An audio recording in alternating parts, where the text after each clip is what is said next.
शिल्पा शेट्टी, अमिताभ बच्चन, जूही चावला, अक्षय कुमार, अनुपम खेर, इन सब के पुराने पाप, जी हाँ पुराने पाप कैसे सामने आकर इनको मुंह चढ़ा रहे हैं। आखिर क्यों ये सरकार को ऐसे खुलेआम सुना रहे हैं? अरे ये अंजना ओम कश्यप और सुधीर चौधरी को क्या हो गया कि सरकार को ये आईना दिखाने लगे? सबका दिमाग जगह पर है कि नहीं है? तो हमारे मोदी जी पीएम बनने से पहले देश की हर समस्या पर एक राय रखा करते थे और वो सार्वजनिक तौर पर उस राय को बड़ा जाहिर करते थे और इसके लिए ही उनकी तारीफ होती थी कि ये एक नेता हैं जो गुजरात के मुख्यमंत्री हैं, लेकिन इनके पास देश की हर समस्या का विजन है। लेकिन मैं सोच रही हूँ मोदी जी का ये विजन पीएम बनते गायब हो गया क्या? हो सकता है हो गया हो, लेकिन ये जो इतने सारे लोग हैं जो सीधा सीधा सरकार को आईना दिखा रहे हैं, अब किस बिल में छुपे होंगे? इनके मुंह में कौन सी कंपनी का दही जमा होगा? मेरे मन में यही सवाल खड़ा होता है। देखिए, बिना पहेली बुझाए आपको सीधा और सच्ची जानकारी देती हूँ, जो कि मैं कल भी दे चुकी हूँ। दोस्तों, भारत के इतिहास में जो कभी नहीं हुआ पिछले 70 सालों में, वो हमारे मोदी जी के कार्यकाल में हो गया है। क्या आप जानते हैं $1 इज इक्वल टू कितने रुपए हो चुका है? 90 रुपए। जी हाँ दोस्तों, इतनी बुरी तरह भारत का रुपया कभी नहीं लुढ़का जो हमारे मोदी जी के कार्यकाल में लुढ़क गया है। इस पर मोदी जी कैसे अट्टहास करते हैं, मतलब इस पर सरकार का कैसे मोदी मजाक उड़ाते हैं, आगे मैं आपको दिखाऊंगी। लेकिन पहले अमिताभ बच्चन, शिल्पा शेट्टी, जूही चावला, इनके पुराने पाप तो आपके सामने रख दूं। देखिए दोस्तों, हमारे अमिताभ बच्चन रुपए की गिरती कीमतों पर बोलते हैं, new word added to English dictionary, रुपीड।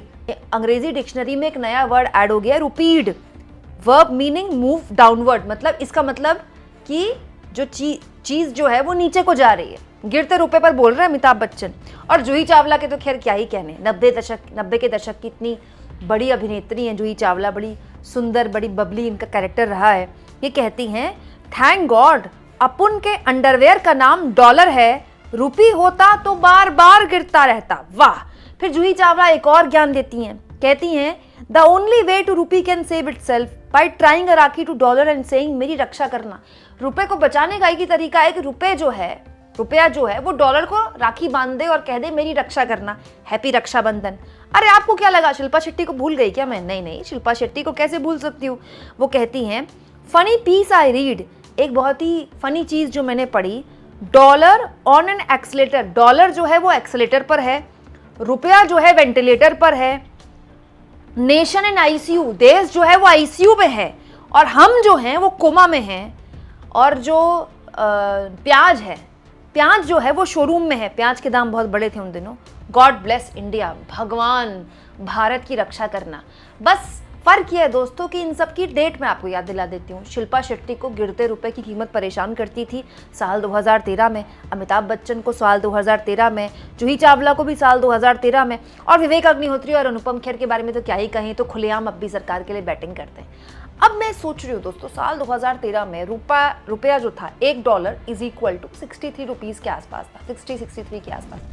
तब ये अंडरवेयर से इसकी तुलना करते थे रुपए की, और बताते थे कि डिक्शनरी में एक नया वो हो गया है, वर्ड ऐड हो गया है, भारत जो है वो वेंटिलेटर में जा गया, देश जो है वो वेंटिलेटर में चला गया है। और कोई कहता था कि डॉलर को अगर रक्षाबंधन में राखी बांध दे रुपया तो शायद बच जाएगा। ये सारे लोग अभी बैठकर क्या सोचते होंगे, पता नहीं क्या सोचते होंगे, लेकिन सोशल मीडिया के तहखाने से तो कुछ बचता नहीं है, आप जानते हैं।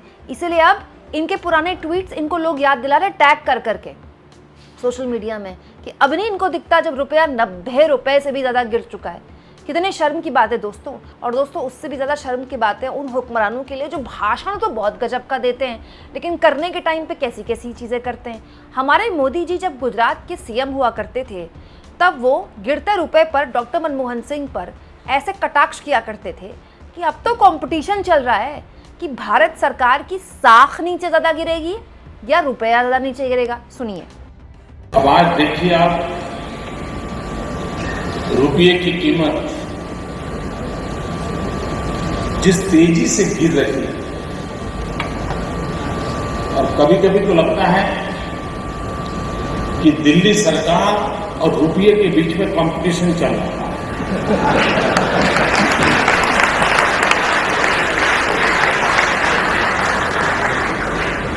किसकी आबरू तेजी से गिरती चली जा रही है। कौन आगे जाए, इसकी कंपटीशन चल रही है। देश जब आजाद हुआ तब $1 ₹1 के बराबर था। ₹1 में $1 बिकता था। जब अटल जी की सरकार थी, अटल जी जब पहली बार सरकार बनाई, तब तक मामला पहुंच गया था ₹42 तक। और अटल जी ने जब छोड़ा तब 44 पर पहुंचा था। 4% में फर्क आया था। लेकिन इस सरकार ने और अर्थशास्त्री प्रधानमंत्री के कालखंड में ये ₹60 पर पहुंच गया। मोदी को उनके पुराने बयान याद दिलाते हुए आज संसद परिसर में प्रियंका गांधी ने मोदी से सवाल पूछते हुए कहा, मनमोहन जी के वक्त में बीजेपी के लोग रुपए को लेकर क्या क्या कहते थे, आज रुपए के हाल पर ये क्या जवाब देंगे। डॉलर के मुकाबले रुपया अब तक के सबसे निचले स्तर पर पहुंच गया है। $1 की वैल्यू ₹90 हो गई है। प्रधानमंत्री मोदी को इस गिरावट पर जवाब देना चाहिए। दोस्तों, हमारे मोदी जी ये भी बताते थे कि अटल बिहारी वाजपेयी के ज़माने में कितना रुपया था और आज मनमोहन सिंह के ज़माने में कितना रुपया गिर गया। अब वाजपेयी जी के ज़माने में तो मैं नहीं जा रही हूँ, तो मैं मोदी जी को याद दिला देती हूँ कि मोदी जी, आपको याद है ना, डॉक्टर मनमोहन सिंह ने आपको जब अर्थव्यवस्था सौंपी थी 2014 में, तब रुपया कहाँ था, 63 के आसपास, और अब रुपया 60 के आसपास है। पता है ना आपको, याद है ना आपको। दोस्तों, अगर आपको ऐसा लग रहा है कि केवल ये जूही चावला, अमिताभ बच्चन, हमारे मोदी जी ही हैं जो अपनी पुरानी बातें भूल गए, तो नहीं, लिस्ट बड़ी लंबी है।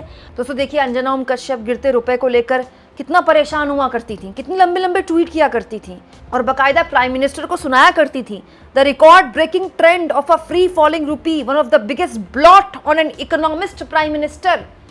भारत में उस वक्त इकोनॉमिस्ट प्राइम मिनिस्टर थे मनमोहन सिंह, तो अंजना ओम कश्यप लिखा करती थी कि इकोनॉमिस्ट प्राइम मिनिस्टर पर धब्बा है, गिरता रुपया।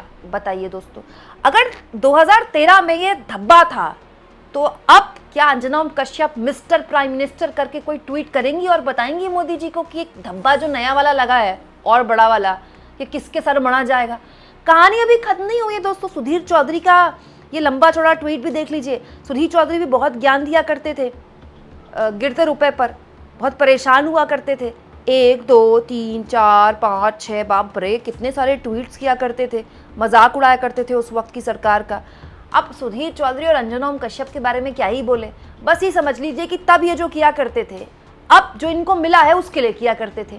और तो और दोस्तों, श्री श्री रविशंकर गुरुदेव, दुनिया भर में इनके फॉलोअर्स हैं, बहुत बड़ी इनकी साख है। ये भी देखिए क्या बोलते थे कि ये बड़ा अच्छा लगा सुनकर कि रुपया स्ट्रॉन्ग हो जाएगा पर डॉलर अगर मोदी जी पावर में आ जाएंगे। श्री श्री रविशंकर ने देश को सपने दिखाए थे जो आज पूरी दुनिया को बताते हैं कि कैसे अपने मन चित्त को शांत रखना है। वो कितने खुश थे इस बात को लेकर कि मोदी जी सत्ता में आ जाएंगे तो डॉलर के मुकाबले रुपया ₹40 हो जाएगा। अब बताइए, श्री श्री रविशंकर से कोई पूछ ले कि रुपया 90 के पार हो गया है, इन लोगों को शर्म आती है कि नहीं आती है। अब सोशल मीडिया में ये सारी चीज़ें दोस्तों वायरल हो रही हैं, लेकिन बात ये है कि आप सोचिए कि कोई आदमी किस लेवल पर प्रोपेगेंडा चला सकता है। हमको ये लगता है कि सरकार की आलोचना कर रहे हैं तो ये बहुत बहादुर लोग हैं, बाद में पता चलता है ना इनकी बहादुरी किस काम की आती है।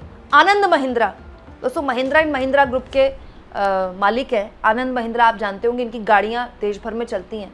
देख लीजिए गिरते रुपए के बारे में क्या क्या ज्ञान बखारा करते थे 2013 के टाइम पे जब मनमोहन सिंह सरकार में थे।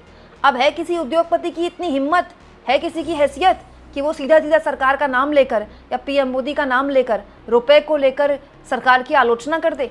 दिक्कत तो ये है ना दोस्तों, हमारे जैसे लोग इस पर खबर बना देते हैं ये बताने के लिए कि भाई ये बहुत खतरनाक है भारत की अर्थव्यवस्था के लिए। आपको पता है एशिया में जो सबसे खराब परफॉर्मिंग करेंसी रही है हाल के वक्त में वो रुपया रहा है। जिस तरह से रुपया गिर रहा है उस तरह से कोई करेंसी नहीं गिर रही है। हमारे मोदी जी जब गुजरात के सीएम थे तो बताते थे कि पाकिस्तान का करेंसी नहीं गिरती, नेपाल की करेंसी नहीं गिरती, बांग्लादेश की करेंसी नहीं, देखी क्या वजह है कि भारत की करेंसी गिरती है। अब बता दें क्यों गिर रही है दोस्तों। इस तरह के ट्वीट्स अमिताभ बच्चन के, शिल्पा शेट्टी के, जूही चावला के, अनुपम खेर के, श्री श्री रविशंकर के, मोदी जी के पुराने बयान, ये सब मैं आपको पहले दिखा चुकी हूँ।